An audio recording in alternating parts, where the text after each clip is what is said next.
Hi there. I'm Dean Walker, and I'm the person who's put together a little um, organization on the web, and sometime we'll get back to doing live trainings and live meetings as well. And this is called livingresilience.net. That's the website. We've also got a Mighty Networks platform for a more community-based way to engage with one another, and makes it a whole lot easier. So we've also got that living resilience in the Mighty Networks domain. And we've got a deep dive experiential learning group called the Community of Practice. And these are folks that have been around this material quite a bit, been around the collapse aware conversation quite a bit, and yet there are times when we just have some curiosity about one another. And I got a really great question from one of the members of the Community of Practice recently. They basically said, what are the practices that you do? You talk a lot about the practices that are at the most basic level, the kind of first aid level, resilience skills and self-regulation skills, at the very entry level of this work. And we know about those, and those are pretty well known and pretty easy to understand. And then you got this whole middle ground that most of the Community of Practice happens in, which is, we call it the practices of reconnection. And for those who are just hearing this kind of stuff for the first time, maybe on the podcast or something, let me tell you a little bit about that. What we are founding this whole body of work on is that what got us into this global human caused predicament is our disconnection from all the primary sources of meaning and relationship in human life. It's a massive assertion. It's deserving of days of explanation and detailing and so on. This is not the place for that. So come visit us in the community space and take a few of our courses, and it's laid out really clearly. But in any case, the vast majority of folks in the middle of this path are engaged one way or another in whatever they've chosen for themselves as practices of reconnection. How can we reconnect with our deeper selves, with other people, with Earth, and for some, how can we reconnect with soul?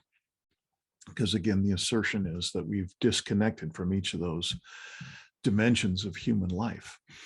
There is a tremendous amount to say about these various practices. What I can tell you is, having been involved with one version or another of them for a long time, it's one of the most rewarding paths I can imagine. This idea of reconnecting with our own inner wisdom, with our deeper self. So on an individual basis, to connect with that inner wisdom, then to reconnect with people we love and actually connect with other human beings at virtually every level. Especially in these polarized times, it's very, very helpful to have an inner skill set and a capacity for being with people who are different than us, not to mention the people whom we love and want to be around. And things can get pretty strained there too. So there's a lot of different practices or skill sets that we can take on in each of these dimensions. We should also mention that there are a few types of practices. There are, if we can imagine ourselves having what's often called a resilience zone, or sometimes our comfort zone, the zone that we know we've got the capacity to be in. We're not stressed out one way or the other, which those two ways usually are called anxiety out the top end, or depression and that kind of more contracted and withdrawing from the action of the world on the other.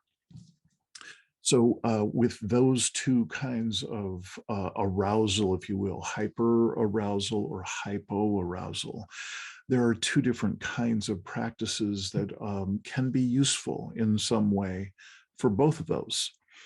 And so those types are for people like myself who tend to go into the anxiety or into the higher energy level hyper arousal mode. The type of practice that I will often engage with when I go out into that hyper arousal state is a calming, a soothing, a self-regulating practice, something that returns me back to that resilience zone, to that part, that way of being in my relationships, in daily life, where I know I have the capacity to be present with people, to have a sense of humor. You know what it's like when you go out one way or the other, we tend to go into stress behavior. So the calming, the self-regulating practices are one way of addressing that kind of dysregulation. There's also an activating practice, any number of activating practices, and those tend to be more useful for people who go into a hypo aroused state. So there are details, immense numbers of choices of these kinds of practices. This is not the place for me to be listing out a whole bunch of them. I just want to give you a sense of three types of practices that we often talk about and use and share with one another in this community of practice here. The third and final one I'll talk about today is practices that are desaturating. And this is going to be just a kind of an unusual way to talk about it, something that I'm sure all of us are somewhat aware of or more. And that is, how can we desaturate ourselves from this 24/7 deluge? I often call it a fire hose of input from the outer world, from everything from social media to regular media to the constant barrage of what's being forced at us to sell us product or to motivate us to go in the direction of particular kinds of purchases and engagement with the business as usual environment, the corporatized environment. That's one kind of desaturating. Literally, the easiest ones to point at with desaturating are to take a fast, take a time away from the constant fixation on devices or the constant input from YouTube or social media or, again, you get the idea.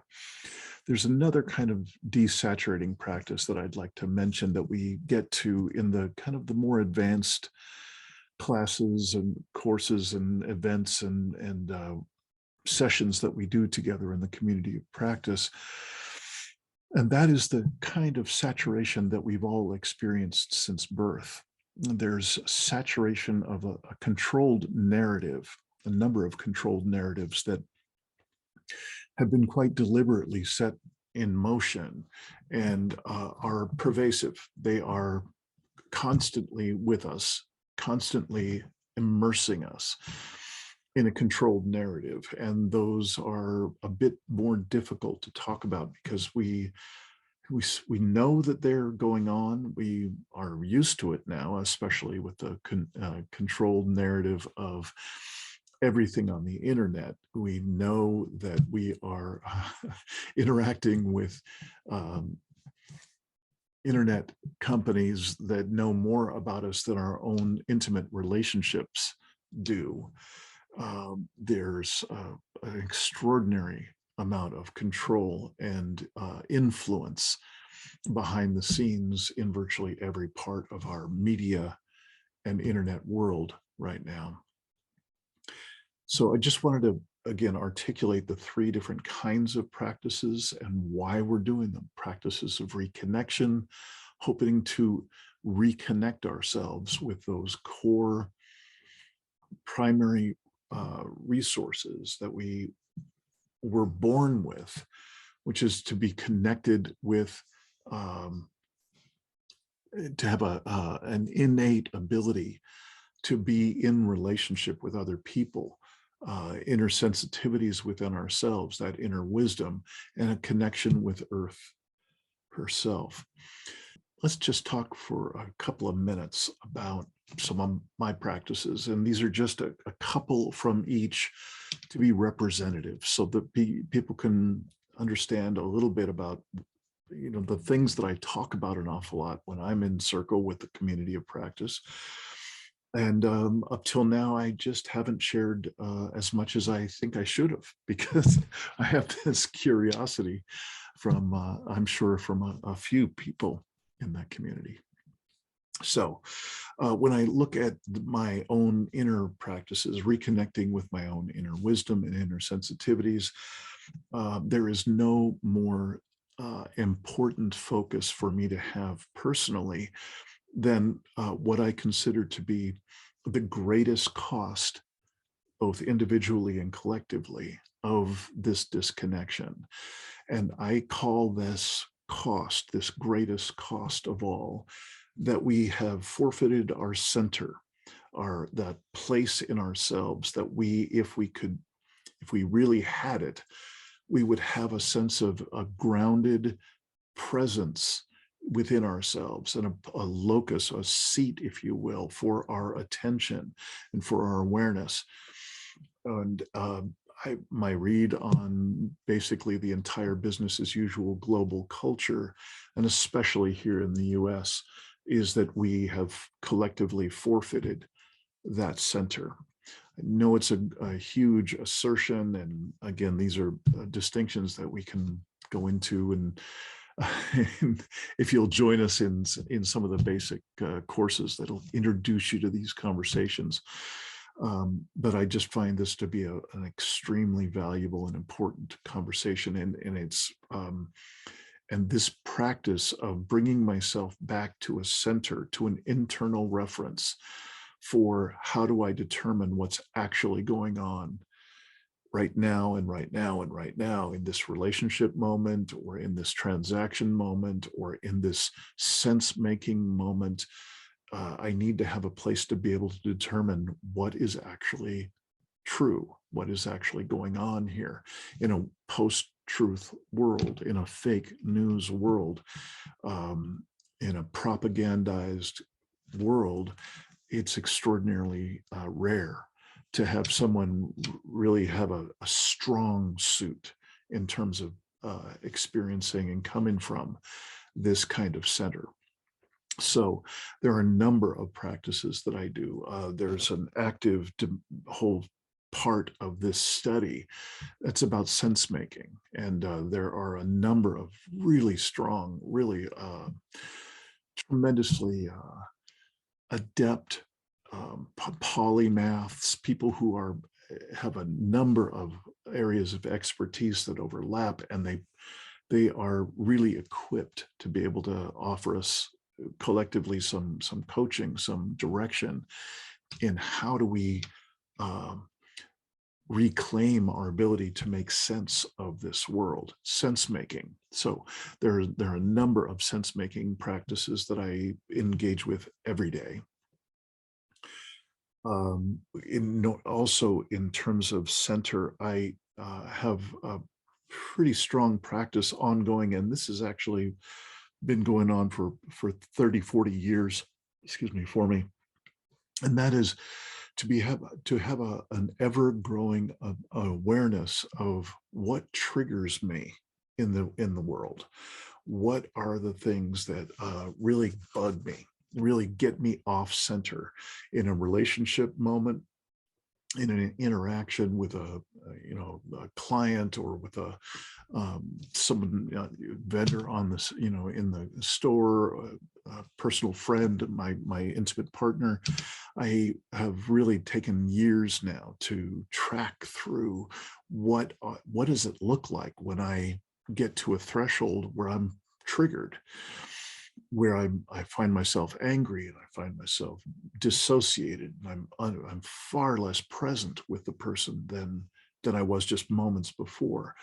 So there are a number of practices that are extraordinarily valuable to be able to map out that inner territory of where I get triggered and what my stress behavior looks like.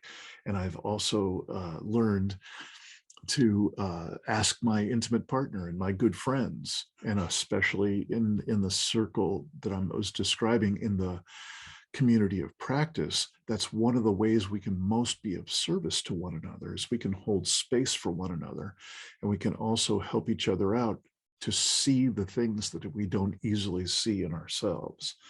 So that's just one element, one practice of reconnection in one dimension of my reconnecting with my own inner wisdom and inner sensitivities.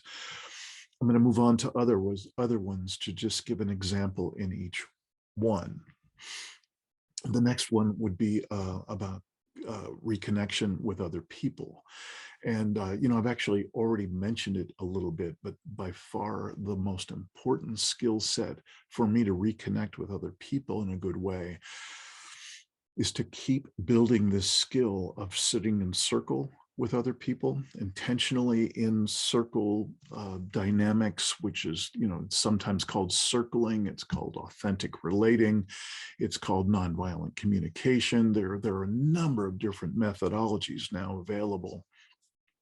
And the critical piece of this is to set up enough trust and enough mutual support and the clear structures for this container that we set in the circle to be able to hold space for one another. And that sounds a little bit like a new agey concept, but it is just a remarkably nourishing experience to be able to sit into a circle and to be there, hold space for others as they check in, as they work on whatever their particular shadow elements are, or their relationship difficulties that they can bring in, speak about, get some feedback about, and then when that same space can be held for me. That's the one practice of reconnection that I would suggest that I'm saying is central, most central for me in terms of my reconnection with other people. There are many other practices that I engage with quite frequently, and there's a giant menu to choose from. And I wanted to mention one, so to give this person who's asking, and then now you all, to get a sense of what is this notion of practices of reconnection. Let's move on to earth. And there are two dimensions here that I want to mention. It's going to be a rather cursory example in both of them. One is this idea of just get out into nature, get outside, get away from screens and get out into nature in the most simple, basic way. And what's important is to do that on a regular basis. If it's at all possible, for those of us who are truly lucky, we can get out every day into some kind of natural setting, some way in which we are exposed to and immersed in a far more natural setting, and away from the screens and away from the noise. The signal to noise ratio of our ambient business as usual world is immense. In other words, the noise level is extremely high, and we're constantly struggling with our attention through the screens and so on to be able to make sense of our world and move forward. All of that gets to be set aside if we're lucky enough to be in a natural setting. There's so much more to be said about that. That is, again, a very cursory example of one practice of reconnection with regard to reconnecting with Earth. The other side of it is it actually goes back to what I was saying about sense making earlier. So these overlap here. And that is, I have found it immensely valuable. I wrote a book called The Impossible Conversation, and I put it out in 2017, and that followed about 3 years of an intensive research into what was actually going on the planet with regard to climate change, with regard to abrupt climate change, and with regard to a number of other global scale extinction level predicaments that have been human caused. That's again another, there's the book title, and I'll put that in the show notes. But the point being, I wasn't able to truly be in relationship with Earth until I started to really dig into what's actually going on. What are the impacts that humanity is bringing on and has been bringing on at an existential level for decades now? This kind of selective, deep research, and this is something that I can offer a tremendous amount of assistance instead of this constant fire hose, even with the best of material. Then there is fabulous material compared to when I was researching for the book just 6-7 years ago. There's an immense amount of material that's very, very informative, but now it's its own fire hose, if you will. The volume and intensity of how much material there is to sort through, to try and get really golden information about what matters most to you at a given time. We can offer a tremendous amount of assistance, curated lists of evidence-based material about each of those separate predicaments that I was just mentioning. So again, I know that this is vague and it's fast moving, and I'm just rapid fire through examples of practices of reconnection. I guess what I want to slow down and just mention why I'm doing this, and thank you for listening. Hopefully it's valuable for you to just get a sense of what can a person do if they want to deep dive into understanding what's going on our planet. This is the only way I know to do it. And this is after now being at this level of exploration for almost a decade, specific to these predicaments in particular, and for about 40 to 50 years for various psychospiritual practices that have really been keeping me alive and engaged at an extraordinary level, and expanding my capacity to be present in the face of larger and larger stressors, which I think more than any other time, certainly in my lifetime, this is what's going on. The ambient stress level around the world is going up, and it just consistently growing and growing in terms of intensity.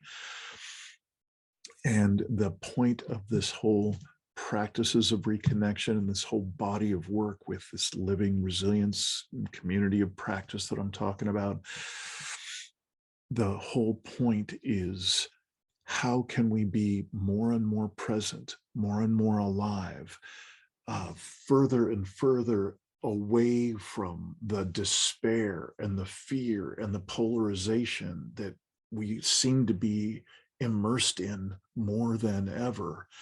How can we create more and more presence, more and more awareness in the face of these ever increasing stressors? That's why I'm doing what I'm doing. That's why those of us who are in the community of practice together, that's why we sit in circle together, is to build those capacities, to expand our capacity to be present together. And that is all in service of being able to be in service to those we love instead of uh, knocked off center and not, knocked into hyper arousal or hypo arousal and being less and less present as the scale of stressors increases. I hope this has made sense. I hope it's been useful as just a starting point. Come on over to the Living Resilience Mighty Networks community space. These links will be how to connect with us. They'll be down in the show notes. Really been a pleasure to just let you know about this part of what my practices look like, at least in a quick brush stroke. We look forward to meeting you in the community space. Come on over, ask some questions, dive into some courses, and look forward to seeing you at the next Living Resilience community space. If it's a meeting or a safe circle call, welcome.